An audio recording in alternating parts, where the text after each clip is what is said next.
মানুষ এক সময় ভাবত কিয়ামত মানে হঠাৎ আকাশ ফেটে যাওয়া, পাহাড় উড়ে যাওয়া, সূর্য মাথার উপর নেমে আসা। কিন্তু কেউ ভাবেনি কিয়ামতের পথটা এত ধীরে, এত নীরবে, এত স্বাভাবিকভাবে তৈরি হবে। ঠিক আমাদের নিজেদের হাত ধরেই আসবে। আজ পৃথিবীর দিকে তাকালেই তো মনে হয় সবকিছু আছে, কিন্তু কিছু একটা নেই। প্রযুক্তি আছে, জ্ঞান আছে, শক্তি আছে, কিন্তু শান্তি নেই। মানুষ আছে, কিন্তু মানবতা নেই। শহর আছে, কিন্তু নিরাপত্তা নেই। আমরা আজ যে পৃথিবীতে বাস করছি, সে পৃথিবী আর আগের মতো নেই। প্রশ্ন হচ্ছে, পৃথিবী বদলে গেল নাকি আমরা বদলে গেছি? আল্লাহ এই পৃথিবীকে সৃষ্টি করেছিলেন ভারসাম্যের উপর। আকাশ, বাতাস, নদী, পাহাড়, বন, সবকিছুর জন্য নির্দিষ্ট নিয়ম ছিল। মানুষকে দেওয়া হয়েছিল খলিফার দায়িত্ব, রক্ষক হওয়ার দায়িত্ব। কিন্তু সেই মানুষই আজ সবচেয়ে বড় ধ্বংসকারী। বন কাটা হচ্ছে শহর বানানোর নামে, নদী ভরাট হচ্ছে দখলের নামে, পাহাড় কাটা হচ্ছে বিলাসিতার নামে। বাতাসে বিষ, পানিতে বিষ, খাবারে বিষ, সবই মানুষ নিজের হাতে ঢেলে দিচ্ছে। তারপর যখন বন্যা আসে, খরা আসে, তাপপ্রবাহ আসে, আমরা বলি এটা প্রকৃতির রাগ। কিন্তু প্রকৃতি কি নিজে নিজেই রেগে যায়, নাকি মানুষই তাকে বাধ্য করে প্রতিক্রিয়া দেখাতে? আজ পৃথিবীর তাপমাত্রা বাড়ছে, ঋতুর কোনো ঠিক নেই, বৃষ্টি নামে অকারণেই, আবার প্রয়োজনের সময়। কিন্তু এখন আর আগের মতো হয় না। এসব কি হঠাৎ হচ্ছে? না, এগুলো জমে ওঠা অপরাধের ফল। মানুষ ভেবেছে সে যা খুশি তাই করতে পারে, কিন্তু সে ভুলে গেছে সে মালিক না, সে আমানতদার। আর আমানতের খেয়ানত করলে তার পরিণতি ভয়ঙ্কর হয়। এই ধ্বংস শুধু প্রকৃতিতেই সীমাবদ্ধ না, মানুষের ভেতরের পৃথিবীও ধ্বংস হয়ে যাচ্ছে। আজ মানুষের প্রাণের মূল্য সবচেয়ে কম। যুদ্ধ এখন খবরের শিরোনাম, শিশু হত্যা এখন পরিসংখ্যান, নারীর কান্না এখন ভিডিও কন্টেন্ট। কোথাও বোমা পড়ছে, কোথাও শহর মাটিতে মিশে যাচ্ছে, আর আমরা মোবাইল স্ক্রিনে আঙুল চালিয়ে পরের ভিডিওতে চলে যাচ্ছি। এক সময় মানুষ অন্যায়ের বিরুদ্ধে কাঁদত, আজ মানুষ অন্যায় দেখে অভ্যস্ত হয়ে গেছে। জুলুম যখন স্বাভাবিক হয়ে যায়, তখন সেই সমাজ ধ্বংসের জন্য আর কোনো বিশেষ শাস্তির দরকারই পড়ে না। মানুষ আজ অস্ত্র বানাচ্ছে নিরাপত্তার নামে, কিন্তু সেই অস্ত্রই একদিন তার নিজের দিকে ফিরে আসছে। আমরা শক্তিশালী হওয়ার প্রতিযোগিতায় নেমেছি, কিন্তু ন্যায়বান হওয়ার প্রতিযোগিতাটাই একেবারে ছেড়ে দিচ্ছি। ইতিহাস বলে যে জাতি সীমা লঙ্ঘন করেছে, যে জাতি অহংকারে অন্ধ হয়েছে, যে জাতি জুলুমকে বৈধ বানিয়েছে, তারা কেউ টেকেনি। তারা শুধু ধ্বংসই হয়েছে, আর তাদের ধ্বংসই অন্যদের জন্য সতর্ক বার্তা হয়ে থেকেছে। ফেরাউন ও তো দম্ভ ভরে সৃষ্টিকর্তার নাফরমানি করেছিল। সেই ফেরাউনেরই শেষ পরিণতি হয়েছিল খুবই ভয়ঙ্কর। কিন্তু সেটা তো কিয়ামত অতিনিক্তে বোঝানো হয়নি, কারণ কিয়ামতের প্রথম নির্দেশনটা শুরু হয় ফেরাউন মারা যাওয়ারও 2000 বছর পর। নবী মুহাম্মদ সাল্লাল্লাহু আলাইহি ওয়াসাল্লাম যেদিন পৃথিবীতে আসলেন, সেদিন থেকেই কিয়ামতের আলামত শুরু হয়ে গেছে।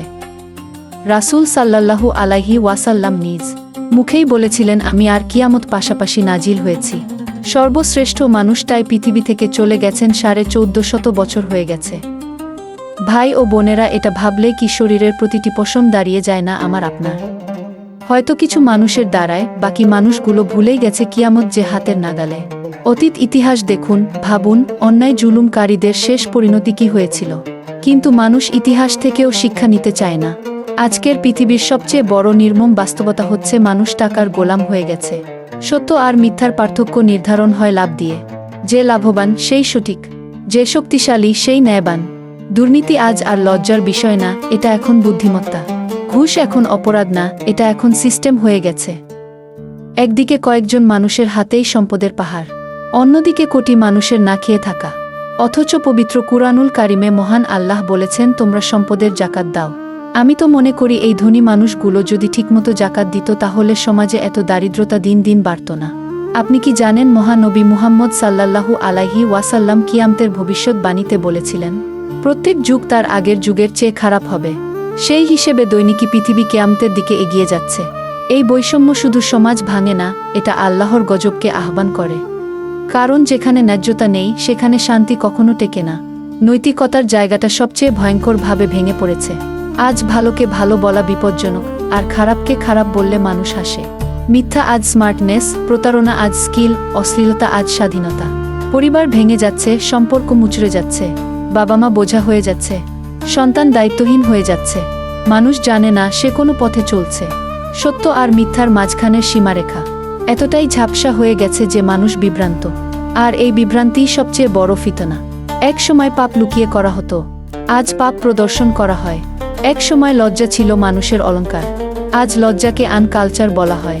সমাজ যখন নিজের নৈতিক মেরুদণ্ড হারিয়ে ফেলে, তখন সেই সমাজ দাঁড়িয়ে থাকে শুধু সময়ের অপেক্ষায়, ধসে পড়ার অপেক্ষায়। প্রাকৃতিক দুর্যোগগুলো আজ আর বিচ্ছিন্ন ঘটনা না, এগুলো যেন ধারাবাহিক সতর্ক সংকেত। আজ হর হামেশাই দেখা যায় এক দেশে ভয়াবহ বন্যা, আরেক দেশে দাবানল, কোথাও ভূমিকম্প, কোথাও ঘূর্ণিঝড়। মানুষ বলে এগুলো সব বৈজ্ঞানিক ঘটনা।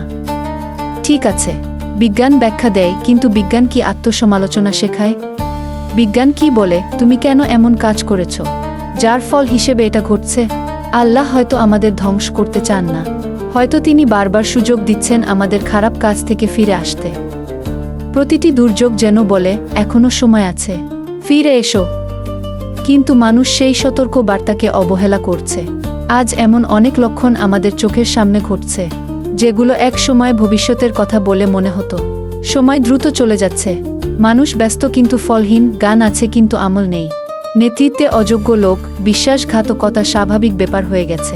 মিথ্যার ব্যাপকতা দিন দিন দ্রুতই বেড়েই চলেছে। এগুলো আলাদা করে খুঁজতে হয় না, বুঝতে হয় না, এগুলো আমাদের চারপাশেই ছড়িয়ে আছে। আমরা কিয়ামতের তারিখ জানি না, কিন্তু দিকনির্দেশ পরিষ্কার। রাস্তা তৈরি হচ্ছে, শুধু গন্তব্য এখনো অদৃশ্য।